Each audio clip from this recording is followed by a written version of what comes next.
kulanti wanaagsan daawadayaal ku soo dhawaada channelka Salma Vlog and Entertainment. haddaad nagu cusub tahay subscribe oo qaybta gaduudan ku dhufo isla markaana furo meesha gambaleelka ah si aad noola socoto oo aan muuqaalada aan soo gelin doono ay kuugu soo hordhacaan insha Allah. maantana waxaan idiin haynaa qiso muhiim ah in dadku ay ku cibra qaataan. waa mid dadka looga baahan yahay inay ku fakaraan ilaalinta xilliyada salaadaha waajibka ah.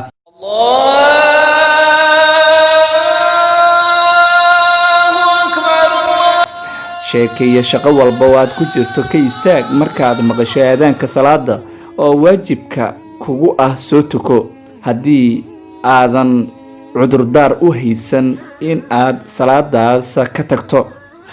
qisadan ayaa nagu baraarujinaysa in aan ku dadaalno adkeynta xilliyada salaadaha isla markaana iyagoo sheekaysanaya laba nin ayaa waxa u yimid wiil maqalka ka oodmay ama dhagoola. wuxuu leeyahay waa waqtigii salaada ee soo tukada, balse haye inta ay dhaheen aysan salaadii aadin oo aysan soo tukan. wiilkii dhagoolka ahaa isagii ayaa jamaacada masaajidka inta tagay la soo tukaday.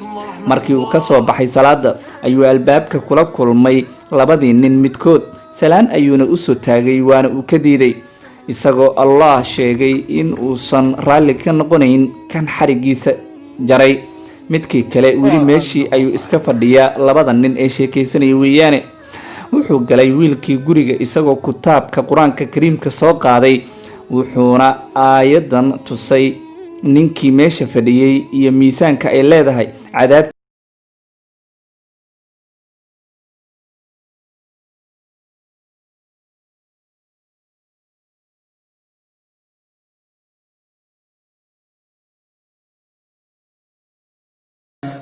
qalbigiisa ayaa jilcay ninkii oo aqbalay wiilkii dhagoolka ahaa waanadii uu soo jeediyey. ilaahay hanagu aadiyo qeyrka iyo weliba wadada toosan.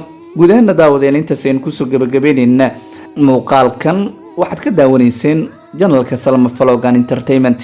inta aan dib dambe muuqaalo kan lamida isku arki doono nabadgelyo.